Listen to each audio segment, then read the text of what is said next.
Muy buenos días a todos, sean bienvenidos y sean bienvenidas en esta mañana. Qué bueno podernos reunir en este espacio para seguir avanzando en nuestro crecimiento espiritual. Creo que una de las cosas importantes que nosotros tenemos que evaluar en este tiempo es que Dios nos permite este tipo de situaciones ahora que en este momento de la historia nuestro país y el mundo entero se encuentra colapsado por el coronavirus que ha venido afectando a todas partes del mundo, todos los habitantes del mundo. Pero que decíamos que Dios permite eso con un propósito central.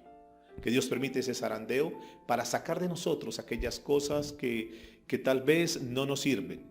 Para comenzar a revisar nuestra vida y reorganizar nuestra vida, decíamos en el mensaje anterior. Para ver verdaderamente cómo estamos nosotros delante de Él. Ese zarandeo implicaba golpear las ramas de trigo y lanzarlas al viento para que el viento llevase toda la paja y todo lo que nos servía. Los momentos difíciles de nuestra vida, Dios los permite con un propósito, con un fin. Que saquemos todo aquello que no es agradable ante los ojos de Dios. Revisemos nuestra vida. Mi nombre es Henry Pérez, soy el pastor del Centro Cristiano Palabra de Vida y le doy la bienvenida hoy a esta nueva misión. Y vamos a tocar hoy un tema que es muy importante. Y quiero comenzar con una pregunta, porque el título del tema tiene que ver con una pregunta. Y es, en medio de la situación difícil, en medio de los momentos cruciales de nuestra vida, ¿dónde está Dios? Quizás es una pregunta que tú te has hecho. En medio de todo lo que está pasando alrededor del mundo, ¿dónde está Dios? ¿Por qué Dios permite que hayan tantas muertes? ¿Por qué Dios, a nuestro parecer, permite tanta injusticia? ¿Dónde está Dios? Y revisando ese tema y en ocasión a lo que tradicionalmente se llama la Semana Santa o Semana Mayor, hay un pasaje de la Biblia que quiero que hoy estudiemos, porque de ahí vamos a sacar por lo menos 6 enseñanzas que nos van a ayudar mucho. 6 principios en 6 escenas que seguramente van a aplicar, van a tener sentido en nuestra vida, que nos van a ayudar para que nos revisemos cómo estamos delante de Dios. Y por favor, si son tan amables, enciendan sus Biblias o abran sus Biblias en el libro de San Marcos, Evangelio según San Marcos, a la altura del capítulo 15, verso 33. Y dice la Escritura: cuando vino la hora sexta, hubo tinieblas sobre la tierra hasta la hora novena. Y a la hora novena Jesús clamó a gran voz diciendo: Eloi, Eloi, lama sabactani, que traducido es: Dios mío, ¿por qué me has desamparado? Verso 35. Y algunos de los que estaban allí decían al oírlo: mirad, llama a Elías. Y corrió uno y empapando una esponja en vinagre y poniéndola en una caña, le dio a beber diciendo: dejad, veamos si viene Elías a bajarle. Mas Jesús, dando una gran voz, expiró. Entonces el velo del templo se rasgó en dos, de arriba a abajo. Y el centurión que estaba frente a él, viendo que después de clamar había expirado, así dijo: verdaderamente este hombre era hijo de Dios. También habían algunas mujeres mirando de lejos, entre las cuales estaba María Magdalena, María la madre de Jacobo, el menor de José, y Salomé, quienes cuando él estaba en Galilea le seguían y le servían, y otras muchas más que habían subido con él a Jerusalén. Esta semana se considera como parte, digamos que lo que normalmente se estudia en esta semana, hoy es conocido como el Viernes Santo. Hace más de 2000 años, escúchenme bien esto, hace más de 2000 años, Jesús estaba culminando su ministerio terrenal. Jesús estaba pasando sus últimas horas en esta tierra. Pero no fueron unas horas agradables, no fueron unas horas felices, sino que al contrario, cuando nosotros vemos en la palabra de Dios, en la Biblia, lo que se celebra tradicionalmente, esto que vivió Jesús, sus últimas horas, fueron unas horas tremendas, unas horas brutales para él, en el sentido que fue castigado de una forma injusta. No solamente porque en esas últimas horas hubo una farsa para maquinar, los líderes religiosos de su época quisieron maquinar todo, orquestar todo para que Jesús muriera, porque Jesús se había convertido en un enemigo acérrimo de ellos. ¿Por qué razón? Porque Jesús vino a desmontarles todo lo que tenían, todo su negocio religioso que tenía. Jesús vino y los desenmascaró completamente, y eso ocasionó en ellos celo, eso ocasionó en ellos ira, eso ocasionó en ellos resentimiento, y buscaron de una manera u otra cómo lograban hacer que Jesús muriera, que Jesús saliera del panorama, que Jesús ya no fuera ese contradictor de ellos, y que ellos pudieran seguir en su libertad. Por eso en las últimas escenas de Jesús, los últimos momentos del Getsemaní, donde él tenía una agonía tremenda, que lo vimos en el mensaje anterior, Jesús estaba pasando por un momento difícil. Ahora, pero lo difícil no era la preocupación que los hombres lo iban a tomar preso, que lo iban a golpear, que lo iban a latigar, que le iban a colocar una corona de espinas. Jesús sabía todo lo que venía, pero eso no era lo que lo tenía convulsionado a él, eso no era lo que lo tenía preocupado a él. Jesús sabía que tenía que ir a la cruz del Calvario y que iba a morir en la cruz del Calvario, pero él no le tenía temor a la muerte, porque de hecho la Biblia dice: para eso he venido. Pero algo que tocamos ayer es que lo que más le preocupó a Jesús, la agonía más fuerte que tuvo Jesús, fue el hecho de pensar que por un momento el Padre no iba a estar con él. Pero algo que vamos a estar estudiando es esto, porque seguramente, y ahí viene la pregunta, ¿dónde está Dios en los momentos más difíciles? ¿Dónde en ese momento tan difícil, tan crucial de Jesús, dónde estaba el Padre? ¿Por qué el Padre literalmente, será que lo abandonó? ¿Por qué el Padre no hizo algo? Y no, el que tiene el poder de todo, ¿por qué no hizo algo sobrenatural y acabó con toda esa cantidad de personas que lo estaban injuriando, que lo estaban calumniando? ¿Por qué no descendió un rayo del cielo y acabó con todos los que estaban en contra de Jesús? ¿Por qué Dios, se preguntan muchos, si Dios es tan amoroso, si Dios es tan tierno, si Dios está tan pendiente de todas las cosas, ¿por qué lo abandonó? Quizás tú allá te estás haciendo esa pregunta. ¿Dónde está Dios en medio de esta pandemia? ¿Dónde está Dios en medio de esta crisis? ¿Dónde está Dios en medio de esta cantidad de personas que están muriendo? ¿Dónde está Dios? ¿Dónde estaba Dios cuando Jesús estaba en el Calvario? Y la respuesta es: Dios estaba con Jesús en el Calvario, pero no estaba con Jesús para consentirlo, para mimarlo, para consolarlo. No estaba. Jesús estaba con su Padre, pero su Padre en ese momento estaba siendo el juez justo. Aquí hay una enseñanza para nosotros. Nosotros en este momento de la historia, en este momento que tú estás viendo este video, estamos viviendo en un tiempo que se conoce como el tiempo de la gracia, en donde el amor de Dios está siendo derramado hacia cada uno de nosotros. Donde tú allá que me estás escuchando, que estás viendo este video, si sabes que estás mal con Dios, si sabes que estás en algún pecado, si sabes que si hoy fuera el último día de tu vida y Dios te llamara a pedir cuentas, tú sabes que estás mal con Él, pero te está dando estos minutos, te está dando estas horas, tú ahí puedes pedirle perdón a Dios y decirle: Señor, perdóname de todos mis pecados. Me arrepiento de mis pecados, Señor. Me arrepiento de mi maldad. Me arrepiento de todo lo que he hecho en contra tuya, Señor. Y yo estoy seguro, porque la Biblia respalda eso, que cuando nosotros vamos delante de Él, Él es fiel y justo para perdonarnos y para limpiarnos de toda maldad.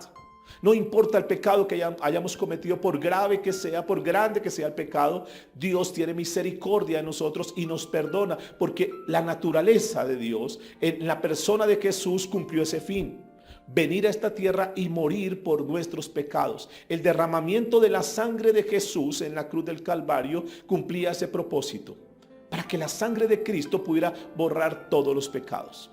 Y estamos en el tiempo de la misericordia, estamos en el tiempo de la gracia de Dios. Pero si tú partes de esta tierra sin tener a Jesús como Señor y Salvador, sin haberte arrepentido de tus pecados, entonces vas a encontrarte con Dios, pero de una manera diferente, y Dios será el juez. Y Dios, como lo tocábamos el día de ayer, Dios derramará la copa de la ira sobre tu vida por causa de tus pecados. En este momento crucial de la vida de Jesús, el Padre estaba con Él precisamente en esa naturaleza, en esa faceta. no como el padre amoroso con su hijo, sino que estaba siendo el padre como juez, porque estaba en este momento, escúcheme, en este momento Dios, que es justo, y la palabra justo es que Él le va a dar a cada quien lo que corresponde. En ese momento, escúcheme bien, no es que Jesús hubiese cometido ningún pecado, sino que Él se había hecho pecado por nosotros. Y cuando Dios ve a Jesús, lo está viendo cargado de todos nuestros pecados. Y por eso Dios está ahí para juzgar, escúcheme esto, juzgar en Cristo nuestros pecados. Tenía que ser así, porque lo contrario dejaría de ser un Dios justo. Pero dice la Biblia, por eso nosotros tenemos que ver la escena de la cruz del Calvario basado en lo que dice la palabra. Y Pablo lo muestra de esta manera. Segundo libro de Corintios, capítulo 15, verso 19. Dice la Biblia que Dios estaba en Cristo, reconciliando consigo al mundo, no tomándole en cuenta a los hombres sus pecados. Lo que estaba haciendo en ese momento crucial era Jesús poniendo a cuentas al hombre con Dios. Estaba pagando la deuda por nuestros pecados.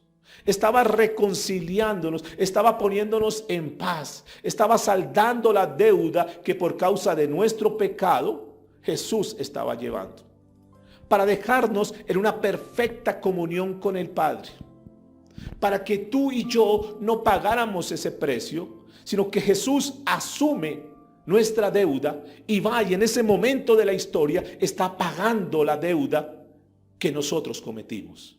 Y aquí en esto encuentro por lo menos 6 escenas, 6 facetas que quiero que nosotros veamos hoy, 6 momentos, 6 principios, como quieras llamarlo, de lo que sucedió en estos pasajes de la Biblia que hemos leído. Y lo primero que encuentro entonces, Marcos capítulo 15, verso 33, dice que cuando vino la hora sexta, hubo tinieblas sobre la tierra hasta la hora novena. Jesús fue crucificado más o menos, según lo que dice la historia, a la hora tercera. La hora tercera equivale como a las 9 de la mañana. El horario judío es diferente al nuestro. Arranca desde las 6 de la mañana.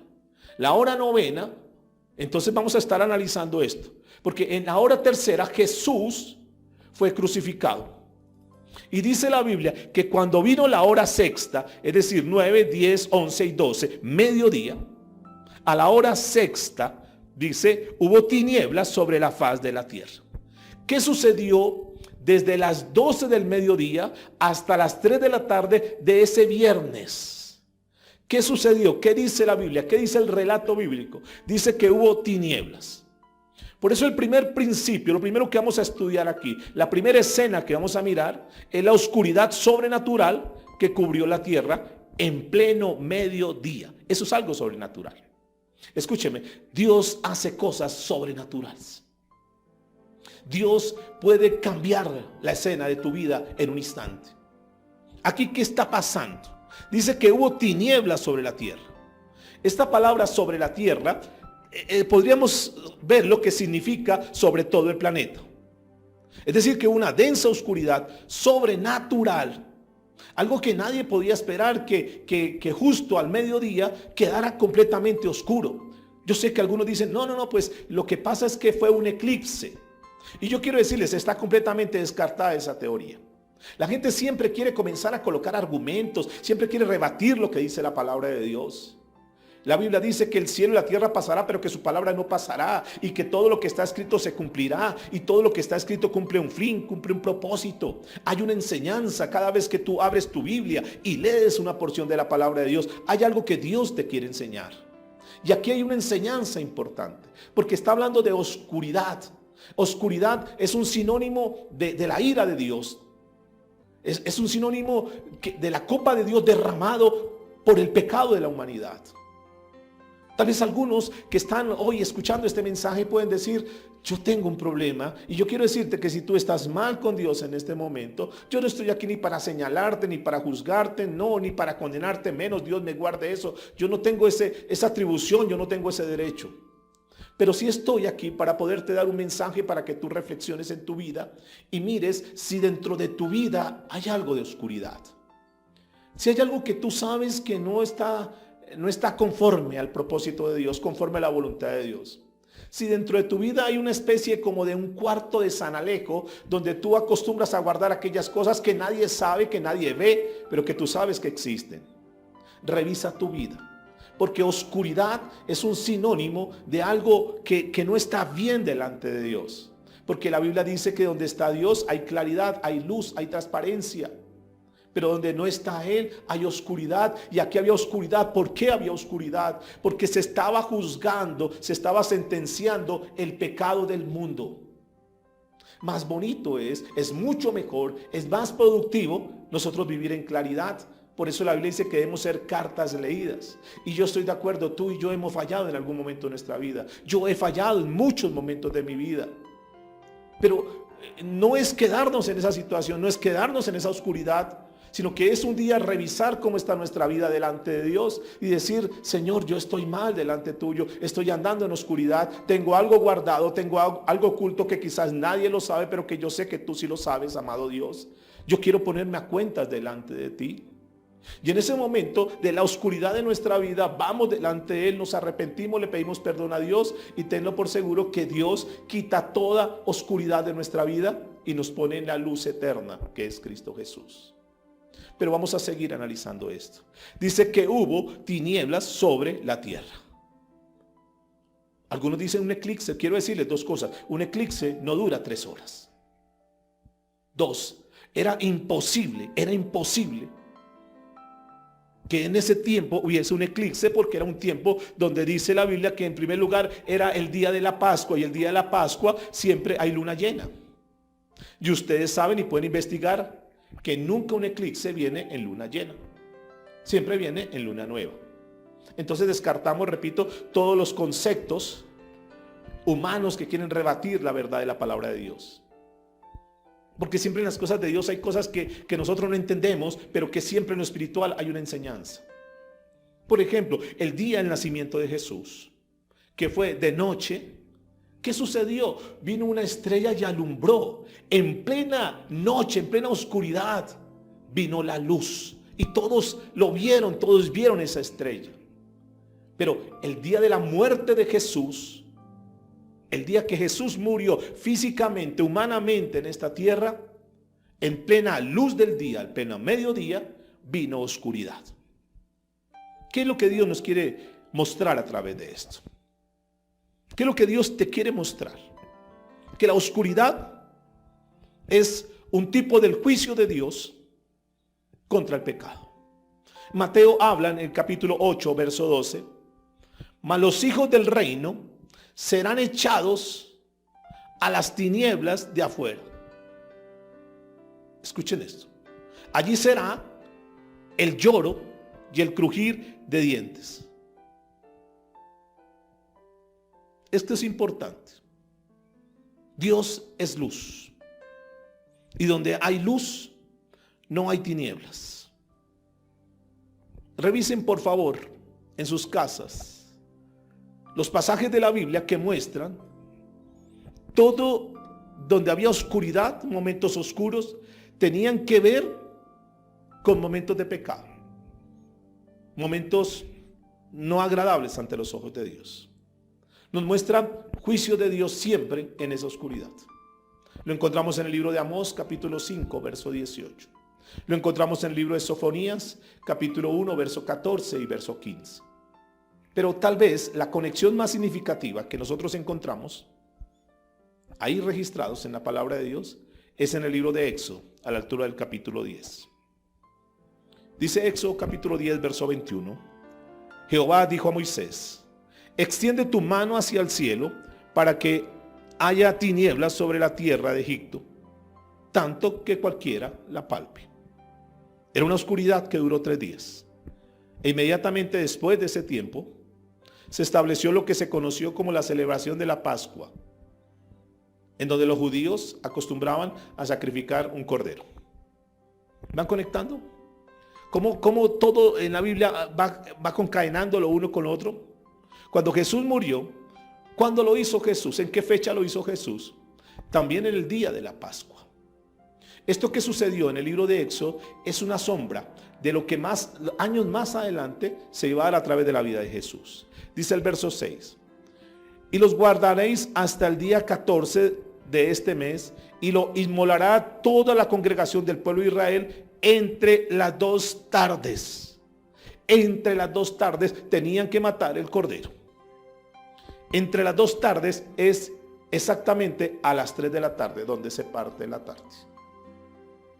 Comienza a las 12 y termina a las 6, y donde se parte es a las 3. En las 2 tardes, dice, entre las 2 tardes. Este cordero pascual es el sustituto, es el tipo, es la sombra de lo que iba a ser.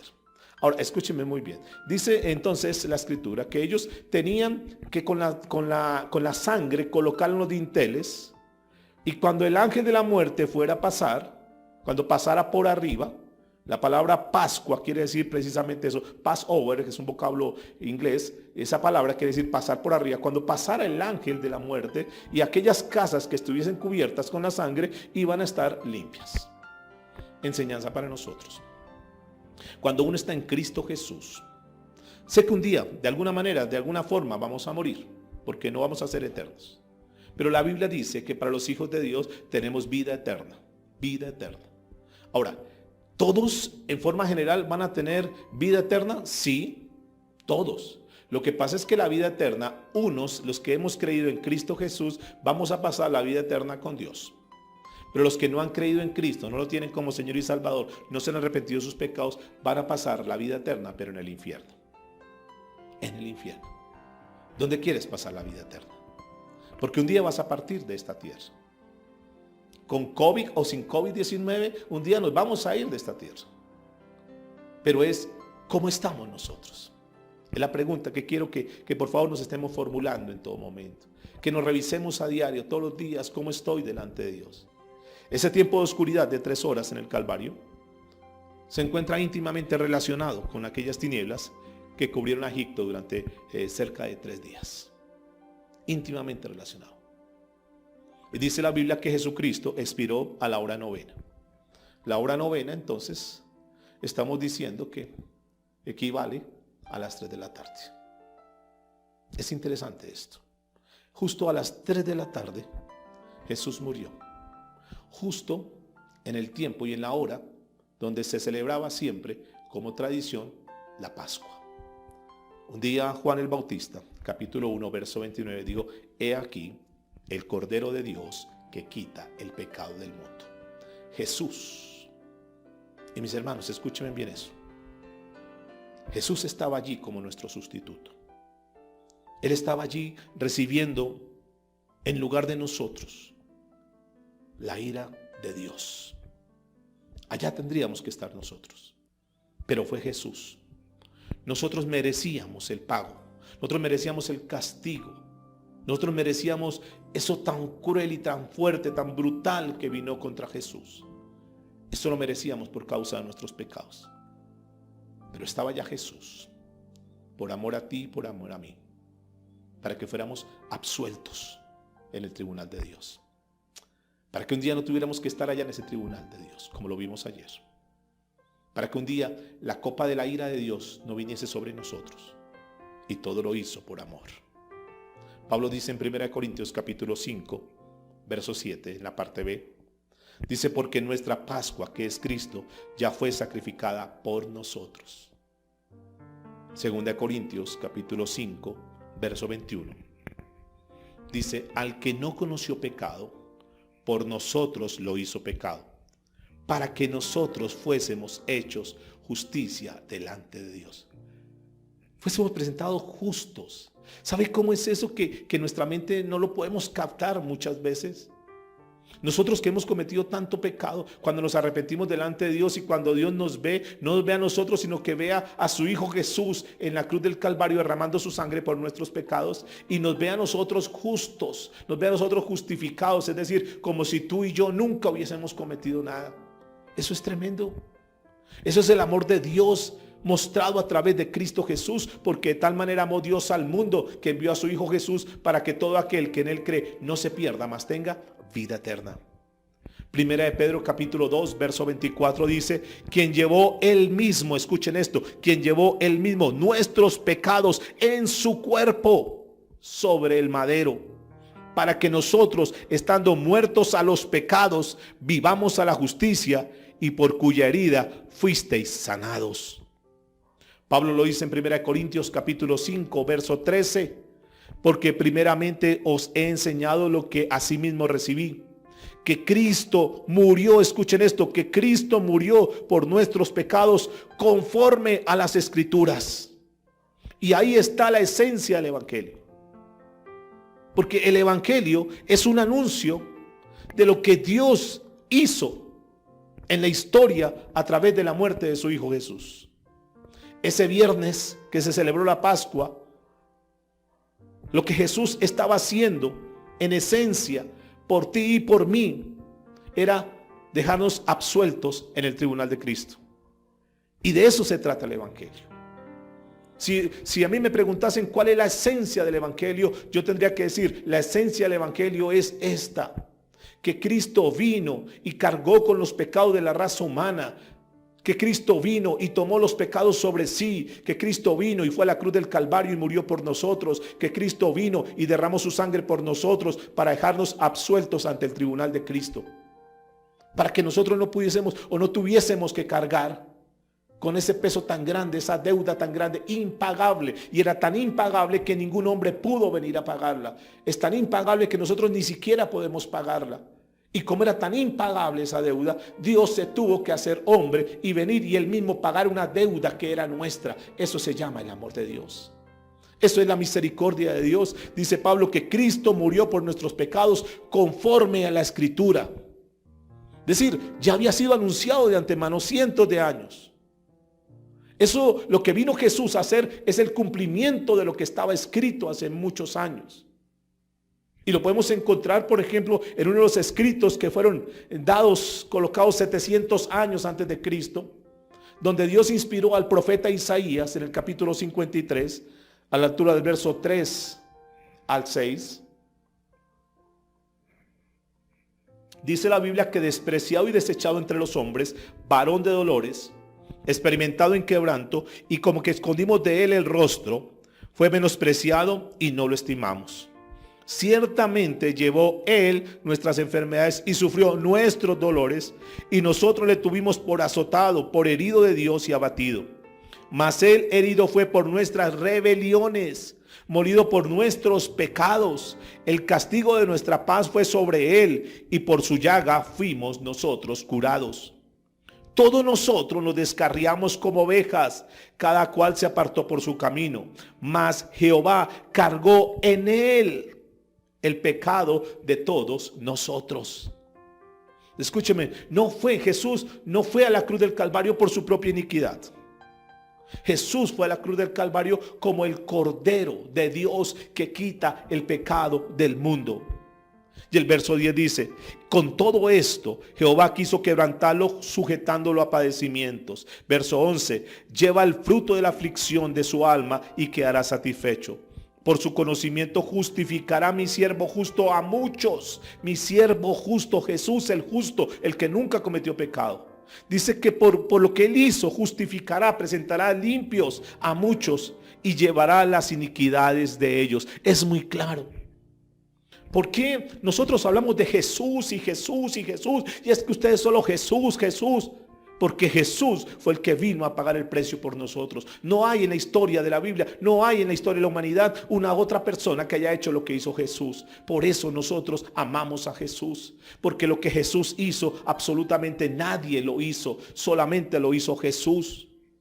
He aquí el Cordero de Dios que quita el pecado del mundo. Quita. Es que ni siquiera cubre, no, quita. Es decir, Él toma el pecado y lo carga sobre sí. Él se lleva tu pecado, se lleva mi pecado, lo lleva sobre sí. Quita el pecado. Y cuando tú y yo entregamos sinceramente de corazón nuestra vida a Dios, una de las cosas que nos quita un peso muy grande en nuestra vida es saber que por más que hubiésemos sido pecadores, pero que hemos confesado eso delante de Dios, el Señor dice en la Biblia que Él quita el pecado, borra ese pecado como si nunca lo hubieses cometido.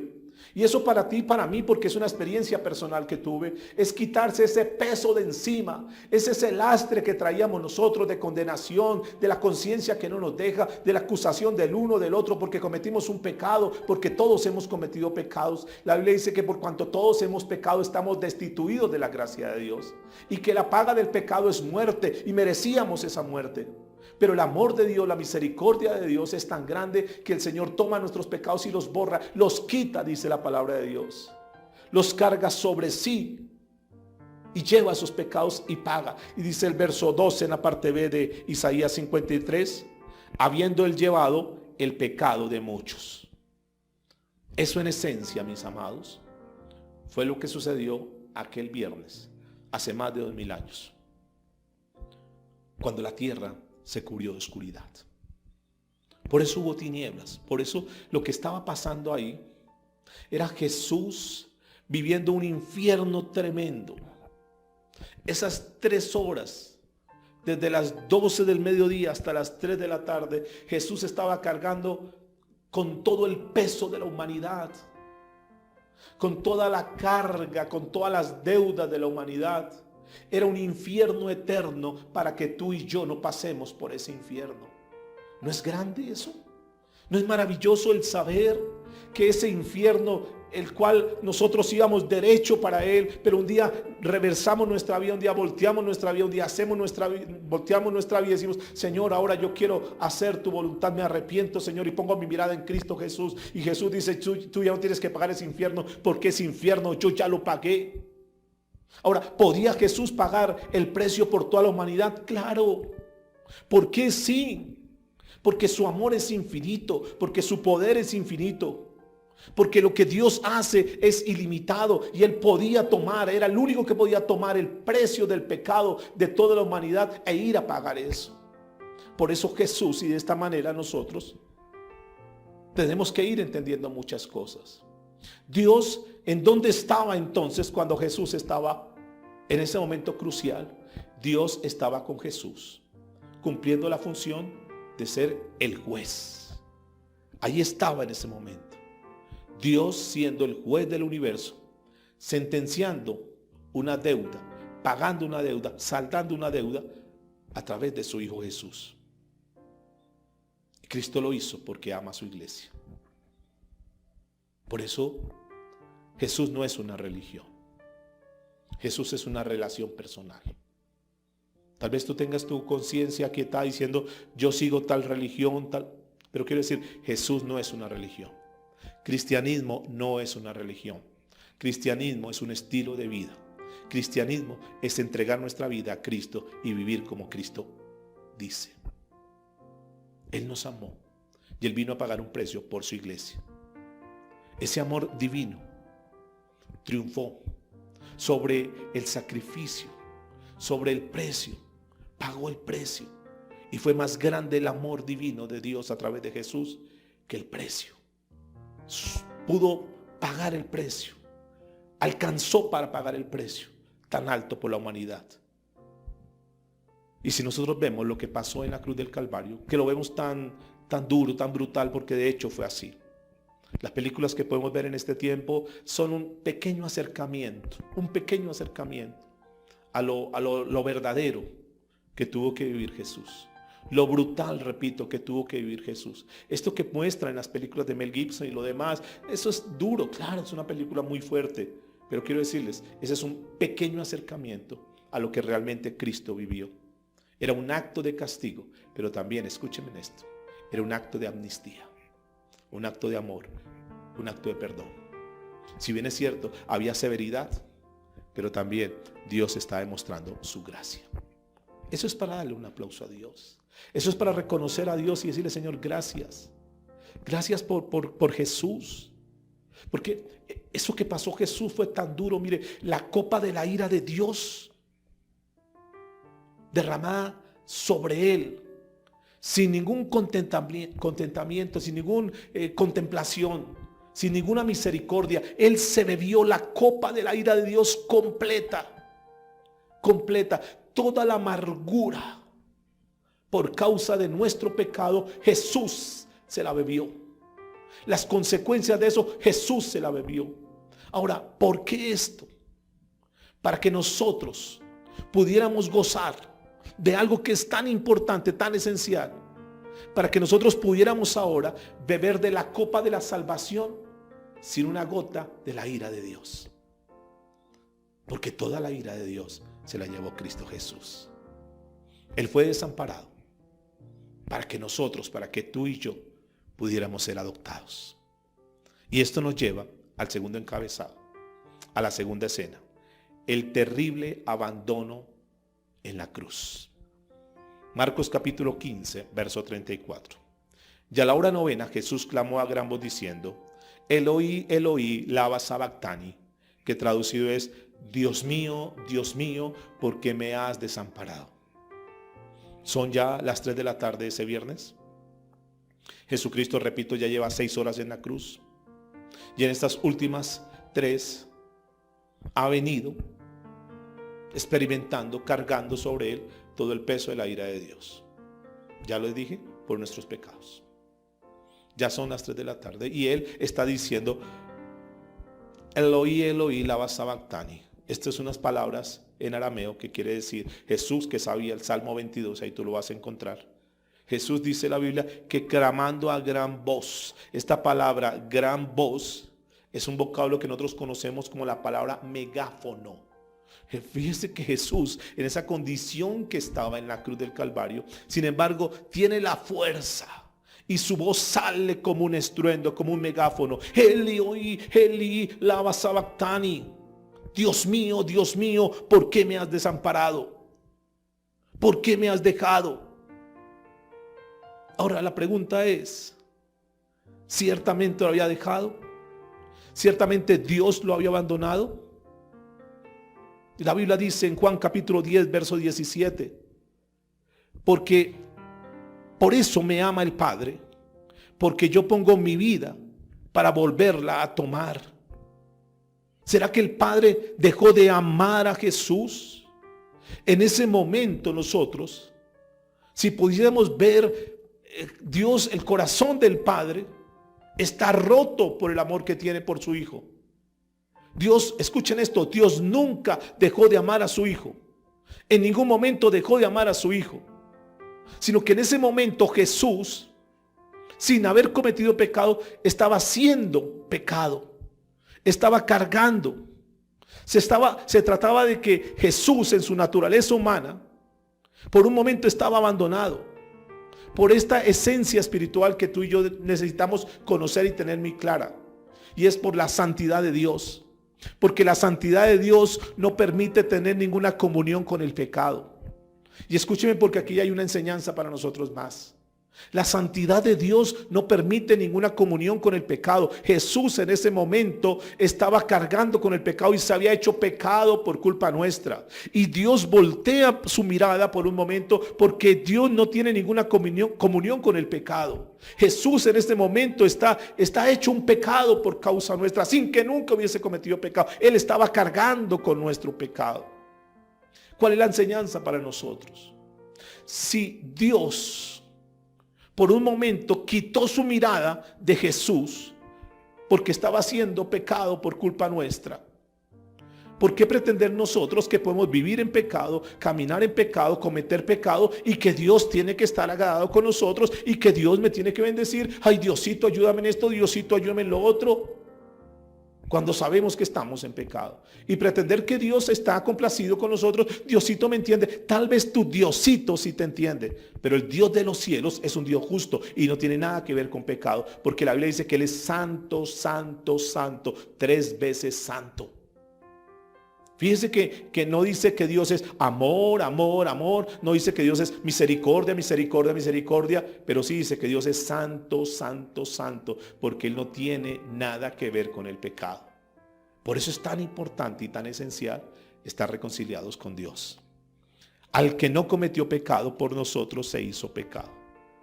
¿Sabes para qué? Para salvarte a ti y para salvarme a mí.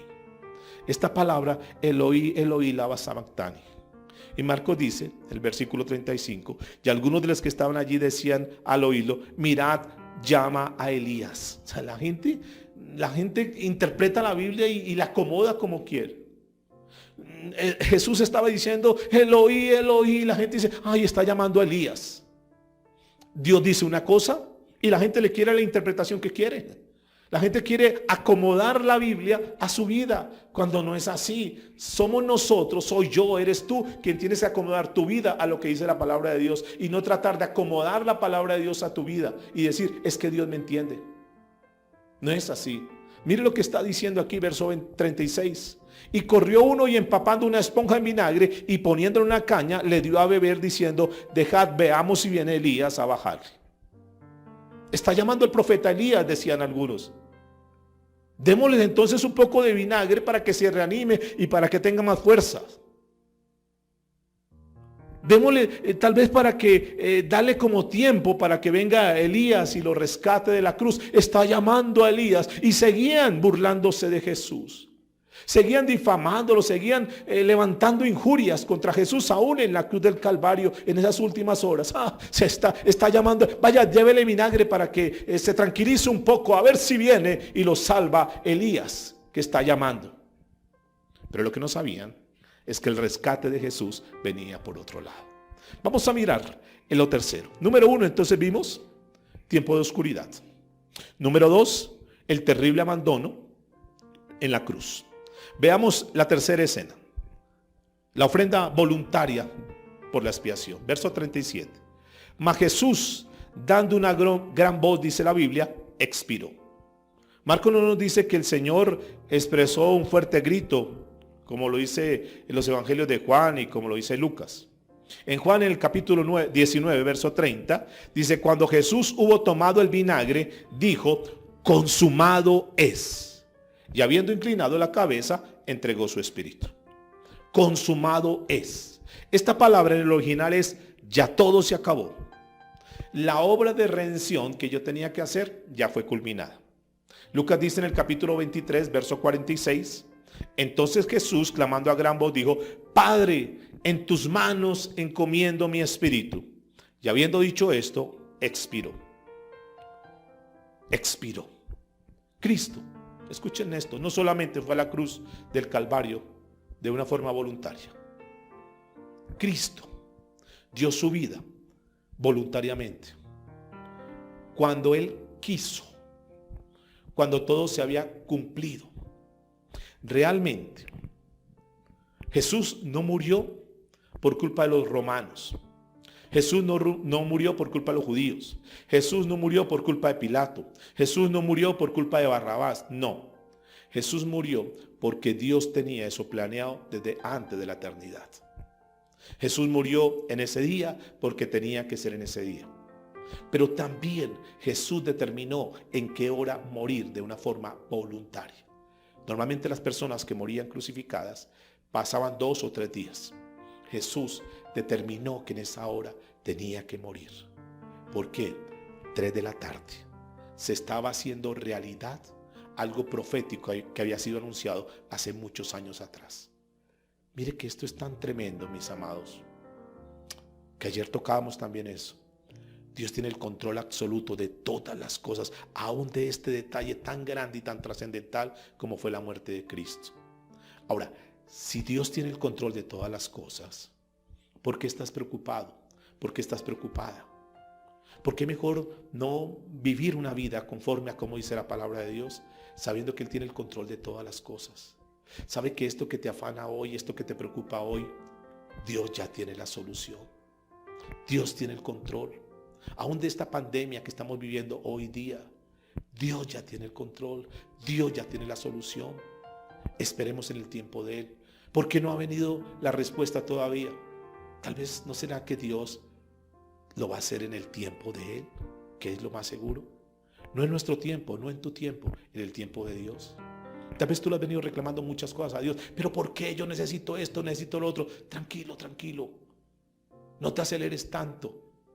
No le des órdenes a Dios. Es que a la cuenta de 3 necesito esto. Es que yo quiero esto. Y es que es ahora. Y es que ya. Tranquilos. Seamos reverentes a Dios. Entendamos que Él es soberano y que Él tiene el control de todas las cosas. Aún de esto que estamos estudiando hoy. Aún Él decidió a qué horas, qué día tenía que morir. Dios tiene el control de todas las cosas. Juan capítulo 10, verso 17, dice la Biblia: por eso me ama el Padre, porque yo pongo mi vida para volverla a tomar.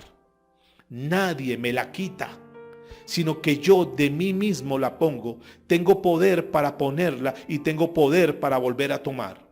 Este mandamiento recibí de mi Padre. Tengo poder. Esa palabra poder es la palabra dunamis, que es donde sería la palabra dinamita. Dios tiene el poder para hacer cosas que pueden cambiar en un momento determinado todo nuestro panorama.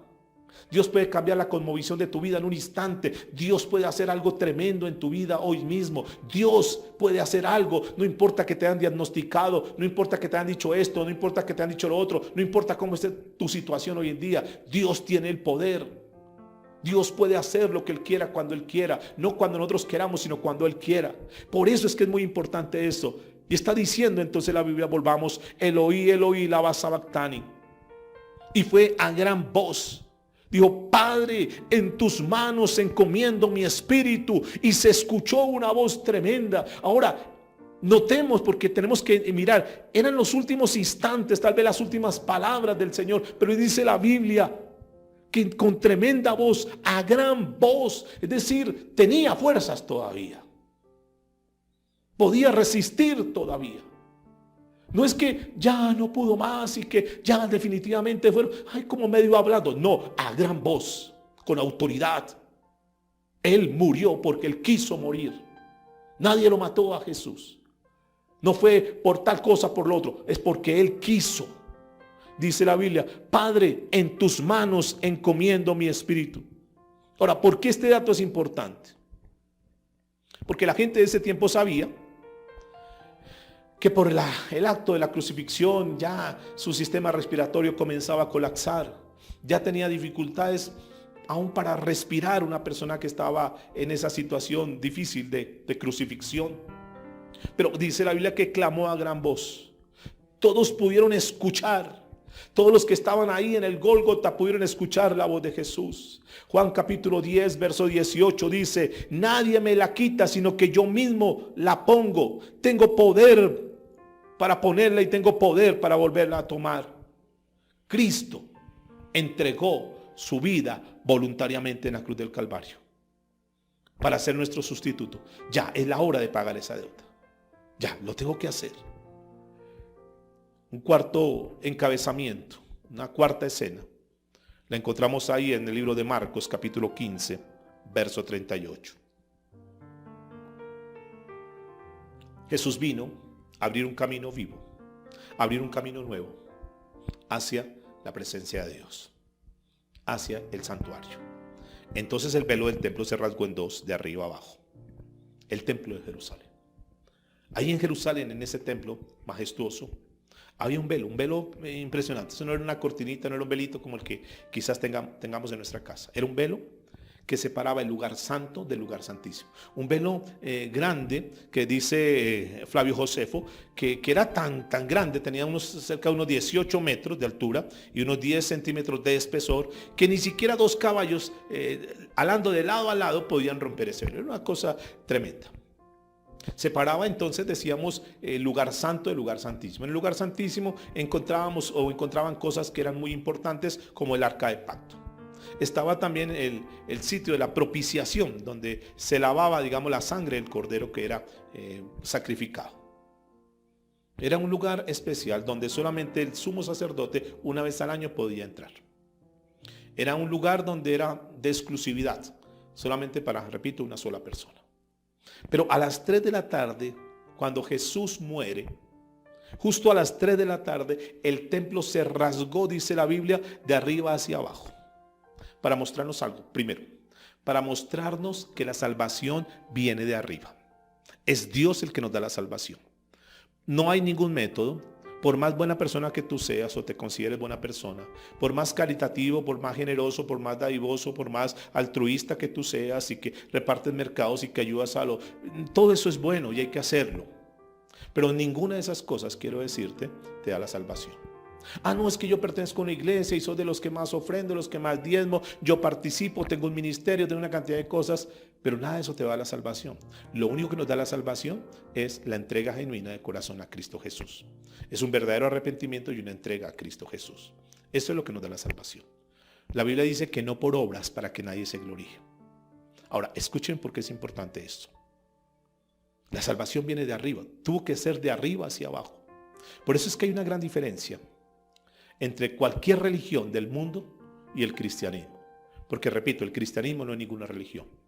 La palabra religión es una palabra griega que es la palabra religere, que es la manera, los mecanismos que el hombre inventa para tratar de relacionarse con Dios. Es decir, el hombre haciendo cosas para llegar a Dios.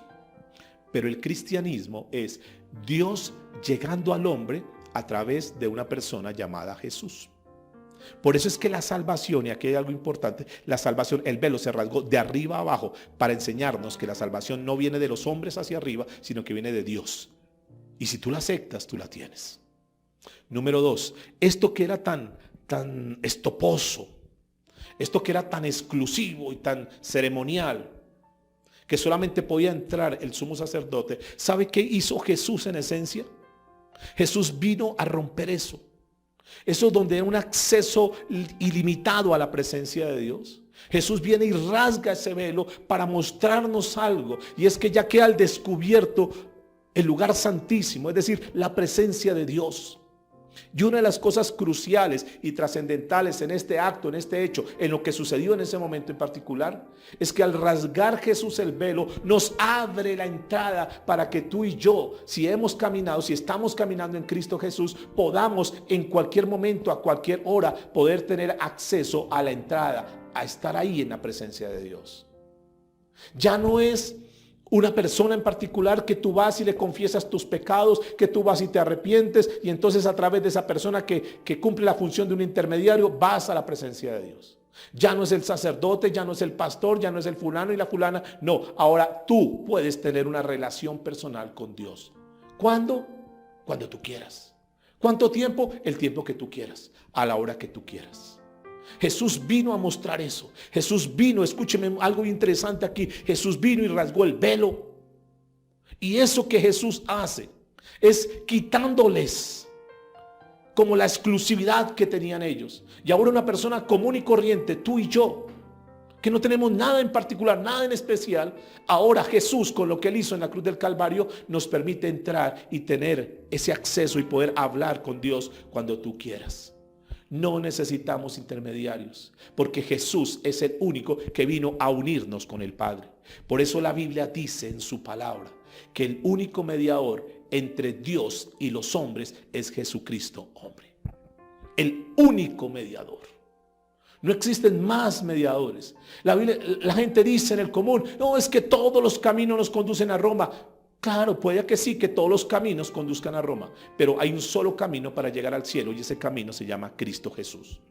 ¿Ya estás en el camino? Porque Jesús lo dijo, yo soy el camino. No dijo yo soy uno de los caminos, no, dijo yo soy el camino, yo soy la verdad. No dijo una de las verdades, no, yo soy la verdad y yo soy la vida. La única manera para que tú y yo podamos tener vida eterna es en Cristo Jesús. No es en nadie más. Es algo sencillo pero profundo.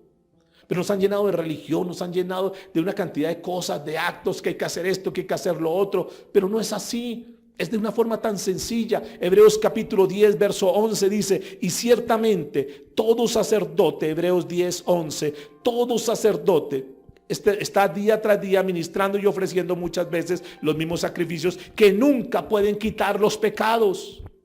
Dice el verso 23, así que hermanos, teniendo libertad para entrar en el lugar santísimo por la sangre de Jesucristo, por el camino nuevo y vivo que Él nos abrió a través del velo, esto es, de la carne, y teniendo un gran sacerdote sobre la casa de Dios, mire lo que dice el verso 22, acerquémonos con corazón, ¿qué? Sincero, en plena certidumbre de fe, purificados los corazones de mala conciencia y lavados los cuerpos con agua pura, manteniéndonos firmes sin fluctuar la profesión de nuestra esperanza, porque fiel es el que prometió. ¿Más claro? No es religión, es leer la palabra de Dios, es pedirle al Espíritu Santo que nos dé el entendimiento para que estas verdades que hace muchos años fueron escritas sean manifestadas en nosotros y podamos tener una relación mejor con Dios. Acerquémonos, acércate a Dios. Este es un tiempo para acercarte a Dios. Y esto nos lleva al quinto encabezamiento. Vayan por favor a Marcos capítulo 15, verso 39. Aquí vamos a ver una sorprendente confesión. Y dice que el centurión que estaba frente a él, viendo que después de clamar había expirado, así dijo: verdaderamente este hombre era hijo de Dios. Mateo añade que este hombre también se sorprendió, porque aunque no lo muestra Marcos, Mateo dice que en ese momento crucial, a las 3 de la tarde, no solamente que el velo se rasgó, que el velo se rompió, sino que también dice Mateo, cuando habla sobre este tema, dice que las rocas se partieron y algunos justos que habían muerto resucitaron en el momento que expiró. Ahora escuchen esto. No solamente que se enfoca Marcos en lo que produjo esta escena, este momento en el corazón de él, sino que hay una palabra que es bien importante aquí, que Marcos comienza a hablar de cosas importantes aquí. ¿Por qué Marcos coloca este detalle, lo que sucedió con el centurión? Y quiero volverlo a leer. Y el centurión que estaba frente a él, viendo que después de clamar había expirado, así dijo: verdaderamente este hombre era hijo de Dios. ¿Por qué él se detuvo en eso? ¿Por qué Marcos da en detalle lo que este hombre hizo? El centurión frente a él, el centurión vio muchas cosas. Ese centurión fue un testigo de muchas cosas. No sabemos si el centurión hizo parte también de aquel grupo de hombres que fueron a tomar a Jesús arrestado allá en el Getsemaní. No sabemos si también él estuvo en el pretorio allá con los soldados, también fue de los que castigó a Jesús. No sabemos si él fue uno de los que escupió a Jesús, o le tiró las barbas, o se burló de él, o golpeó a Jesús. No sabemos eso, pero parece que el centurión estuvo siguiendo muchas escenas de Jesús, y tal vez en su corazón, en su interior decía: este hombre es diferente. Este hombre, a pesar de todo lo que hemos hecho, a pesar de cómo lo hemos tratado, y que realmente no se le ha comprobado nada, sin embargo este hombre ha callado, este hombre es noble, este hombre verdaderamente es diferente. Pero cuando en ese momento de las 3 de la tarde, cuando se rasga el velo, cuando comienza a suceder cosas tremendas y comienza a temblar y lo demás, este hombre dice, y tiene que reconocer, dice: verdaderamente este hombre es hijo de Dios. ¿Por qué es importante esto? Porque si nosotros vemos Marcos capítulo 1, verso 1, dice que el principio del evangelio es Jesucristo, hijo de Dios. Es decir, el principio, la Biblia habla en el evangelio que Jesús es hijo de Dios.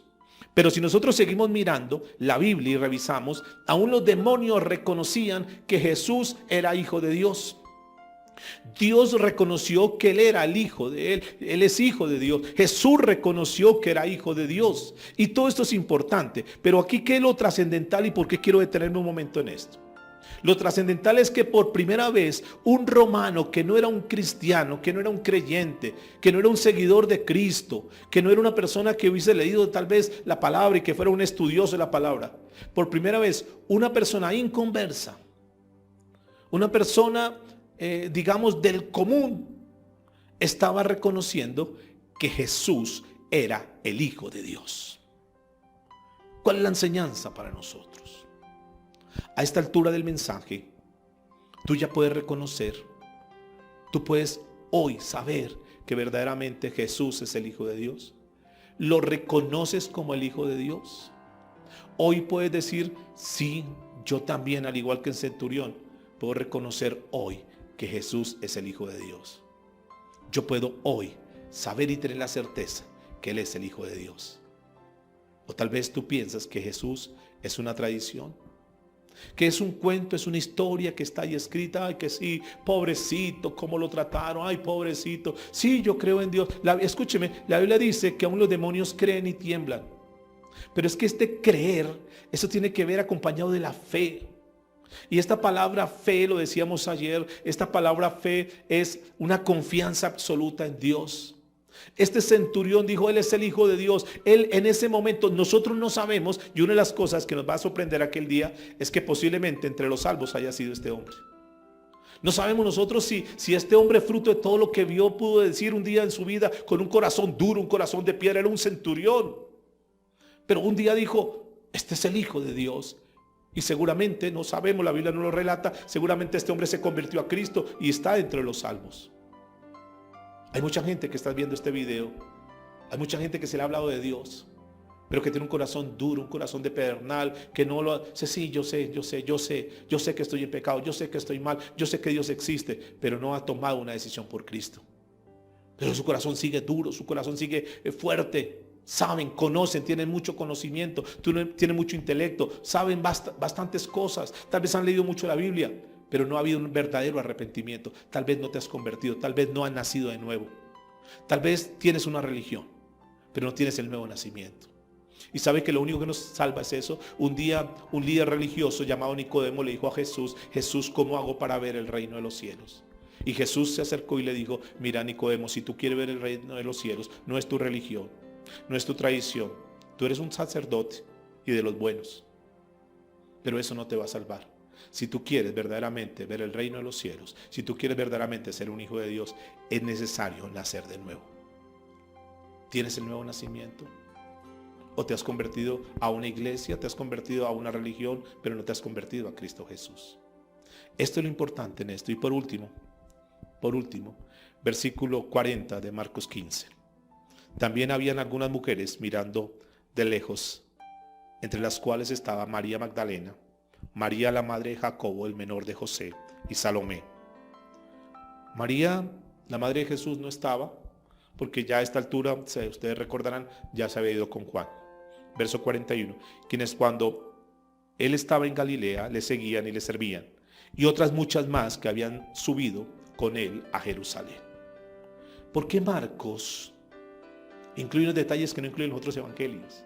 Uno de los detalles es esto: ¿por qué Marcos se centró? ¿Por qué Marcos le dio importancia, digamos, al centurión? ¿Y por qué ahora en este pasaje le está dando importancia a las mujeres? Porque le está dando como una relevancia. Y si lo comparamos con los otros evangelios, con el resto de la historia, uno dice: bueno, pero ¿por qué? Como que él coloca ese detalle que es importante aquí. ¿Sabe por qué él coloca ese detalle que es importante? Porque nos quiere dejar una enseñanza también. ¿Y la enseñanza cuál es? Que no importa que tú no seas de los más populares, de los más conocidos. Tal vez tú seas el más NN, el más desconocido. Tal vez ahí donde tú estás, tú dices: pero es que yo no he hecho nada en mi vida, yo he sido malo, yo he cometido una cantidad de cosas. Tal vez estás recluido en una cárcel, tal vez estás en la oveja negra de la familia. No sé cuál sea tu condición en esta hora. Pero lo más importante es que fíjense que para Dios no hay personas insignificantes. Dios no está buscando reconocimientos, con Dios no lo apantallamos con lo que tengamos. Dios lo que está buscando son corazones sinceros y genuinos, que puedan decirle: Señor, aquí estoy. Tal vez no soy el más popular. Fíjense que aquí algo importante, es alguna anécdota que colocan acá, es un dato importante que colocan acá. Fíjense que en el final del ministerio de Jesús, en estas horas cruciales, no dice que estaba Pedro, que estaba los otros discípulos ni demás. ¿Dónde estaban aquellos que decían: Señor, aquí estoy, cuenta conmigo, por encima de mi cadáver pasarán, a ti no te tocarán, Señor, donde tú vayas yo voy a estar, cuenta conmigo? Aquellos que eran tan populares, aquellos que eran la mano derecha de Jesús, los discípulos, las personas de confianza, los grandes líderes, no estaban ahí. ¿Quiénes estaban? Unas mujeres, repito, tal vez unas mujeres tal vez que no eran tan importantes, pero siempre estuvieron ahí. Siempre estuvieron pendientes de ayudar y apoyar el ministerio de Jesús. Tal vez no eran las más conocidas, porque las mujeres en esa época eran como relegadas, eran como colocadas en un segundo plano. Pero algo importante es que, si bien es cierto, para muchos no son los más importantes. Muchos dirán: no, es que usted no tiene talentos, usted no tiene carisma, usted no tiene el don, usted no tiene el llamado, una cantidad de cosas que podrían argumentar. Pero a Dios no le importa eso. Estas mujeres quedaron ahí marcadas y quedaron en el escrito sagrado, quedaron en la palabra de Dios, y sus nombres quedaron aquí registrados porque fueron mujeres que se mantuvieron fieles con Jesús en todo momento, sin ser reconocidas, sin que las hubieran exaltado, nada. Mujeres común y corrientes, pero que un día entendieron el mensaje, que un día conocieron a Jesús, y desde el momento que conocieron a Jesús dijeron: yo me la juego toda por Jesús. Mañana vamos a mirar estas mujeres Como Dios les dio el privilegio, no solamente de estar con Jesús las últimas horas, sino que Dios les dio el privilegio a ellas de ser las primeras que presenciaron la resurrección de Jesús. ¿Saben que hay algo importante y algo hermoso aquí para terminar? Y es que no importa tú cómo estés, no importa tu condición, no importa que nadie te tenga en cuenta, no importa que nadie te valore, eso no te debe interesar. Lo importante es cómo estás con Dios, cómo está tu vida delante de Dios. Quiero invitarte que ahí donde tú estás, por un momento inclines tu rostro, cierres tus ojitos y le demos gracias al Señor. Le digamos: Señor, gracias. Hay cosas que muchas veces no entendemos, Señor, como estos misterios que están aquí escritos en la palabra, pero que dejan de ser misterio una vez son revelados. Gracias por cada episodio, Señor, que tú tuviste en esta tierra, por cada momento tan importante en esas últimas horas de tu vida, porque representan, Señor, y nos dejan a nosotros una enseñanza tan tremenda, Dios, en esta mañana. Y hoy quiero revisar mi vida delante de ti, Señor. Quiero mirar, Señor, y quiero que allá donde tú estés, ahí en tu oración, tú revises. Nadie tiene por qué señalarte, nadie tiene por qué juzgarte. Eres tú y Dios en este momento donde tú le digas: Señor, ¿sabes qué? Que sí, yo tengo que reconocer hoy que en mi vida hay un lado oscuro, que en mi vida hay un maldito pecado oculto, que tal vez nadie lo sabe, que tal vez nadie lo ha visto, nadie lo conoce, no me han descubierto todavía, pero Señor, yo sé que tú sí sabes mi vida. Y ahora estás tú y Él, no importa quién esté a tu lado, pero ahí estás en ese momento de comunión, para decirle: Señor, perdona mis pecados, perdona mi maldad. Señor, perdóname porque yo he fallado delante de ti, porque yo he cometido muchos errores, Señor, en mi vida. Yo hoy tengo que decirte: Dios, perdóname, porque hay oscuridad en mi vida. Pero yo he escuchado, Señor, hoy he escuchado el mensaje, que tú viniste a la tierra para quitar toda oscuridad.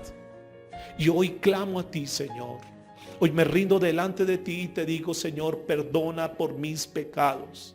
Perdona por toda mi maldad, Señor, que he cometido hasta el día de hoy. Yo quiero pedirte, Señor, en esta hora que quites toda oscuridad de mi vida.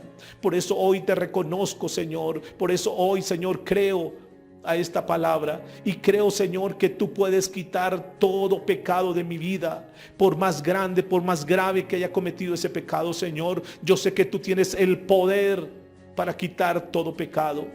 Y hoy, Señor, en esta hora, en este momento especial, tal vez sin programarlo, estoy viendo este video, pero tú me has traído, Señor, hasta aquí para que yo revise mi vida, Señor, porque tú me quieres dar la vida eterna, Dios amado. Aquel que fue abandonado, aquel que quedó en la cruz, Señor, por un momento abandonado aún del Padre, lo vino a hacer, Señor, para que nosotros ahora tengamos familia y podamos estar ante la presencia de Dios. Y que tú, aunque te sientas físicamente que estás solo, que estás abandonado, que te han dejado, que todo el mundo te ha ignorado, hoy Dios te dice algo importante, y es que Él no te ha abandonado, y que si tú vienes a los pies de Cristo, Él te puede recibir y vas a ser parte de su familia. La Biblia dice: mas a todos los que lo recibieron y creyeron en Él, les dio el privilegio de llegar a ser hechos hijos de Dios. Y hoy es la buena noticia que el Señor nos trae, que hoy puedes llegar a ser hecho hijo de Dios, que hoy, a partir de este momento, tu vida puede ser diferente. Porque vino alguien, hizo una ofrenda voluntaria y pagó esa deuda, pagó ese precio tan alto. De una forma voluntaria vino Jesús y murió por nosotros. Este momento es importante, escúcheme. Así como Jesús determinó el día y la hora que tenía que morir, así seguramente Dios también ha determinado que esta es tu hora, que este es tu día, donde tú vas a comenzar a tener una nueva vida en Él.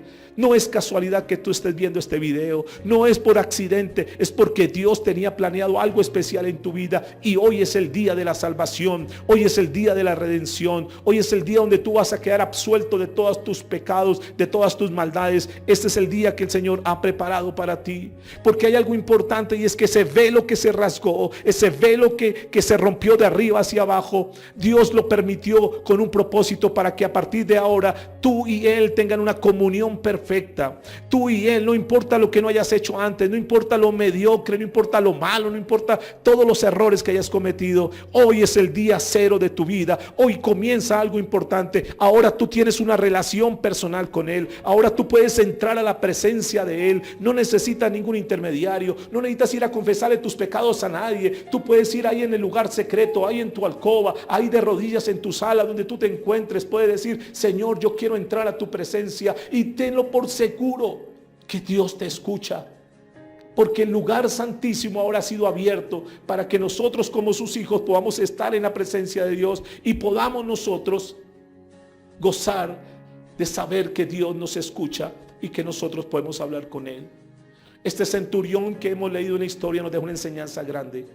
Y es que por más duro que sea el corazón, tenemos que reconocer a Dios como nuestro Señor. Tenemos que reconocer que Jesús es Dios. Y hoy reconozco eso en mi vida.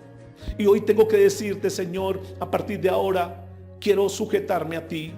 Quiero vivir como tú dices, Señor. No me queda ninguna duda que tú eres el Dios todopoderoso que vino a esta tierra para salvarme. Señor, yo no quiero verte más como un acto religioso. No quiero verte más allá como pobrecito en una cruz. No, yo sé que tú moriste, Señor, y podremos ver en el próximo mensaje eso. Tú moriste, Señor, pero resucitaste y estás vivo, Señor. La muerte no pudo contigo, Dios. La muerte no te pudo contener porque tú eres más grande que la muerte, Señor. Por eso hoy te reconozco como el Señor. Así como el centurión dijo: verdaderamente Él es Dios, yo tengo que decir: Señor, verdaderamente tú eres Dios, Señor. Tú eres mi Dios. Y hoy abro mi corazón, Señor, y te acepto como el Señor y el Salvador de mi vida, Señor. A partir de ahora quiero comenzar un nuevo tiempo en mi vida. Hoy es el día cero. Hoy es el día para comenzar algo nuevo en mi vida. Hoy es el día de ese regalo tan grande que vino Jesús a traer a mi vida. Gracias, Señor. Y aunque nadie me reconozca, aunque no tenga que levantar, la Biblia dice que lo que nosotros hagamos aquí en secreto, Dios lo recompensará en público. Esas mujeres estuvieron en secreto. Esas mujeres se guardaron para el Señor. Esas mujeres fueron fieles, pero Dios les dio un reconocimiento. Señor, hoy reconozco que no soy nadie, pero quiero estar ahí, Señor. Yo quiero estar ahí a partir de este momento, ser fiel a ti, Dios, hasta el último día de mi vida, hasta el último suspiro de mi vida, Señor. Yo quiero estar ahí. Gracias, Señor. Gracias, amado Dios. Bendito eres por siempre. Preciosa y amada iglesia del Señor. Una vez más, si esta palabra ha tocado tu vida, ha tocado tu corazón, seguramente allá afuera también hay alguien que la necesita. No te guardes este video, compártelo. Quizás hay muchas personas que hoy necesitan la salvación. Afuera hay una cantidad de personas practicando religiones, pero no tienen a Cristo. Y recuerden, Jesús no es una religión, Jesús es una relación. Muchas bendiciones a todos.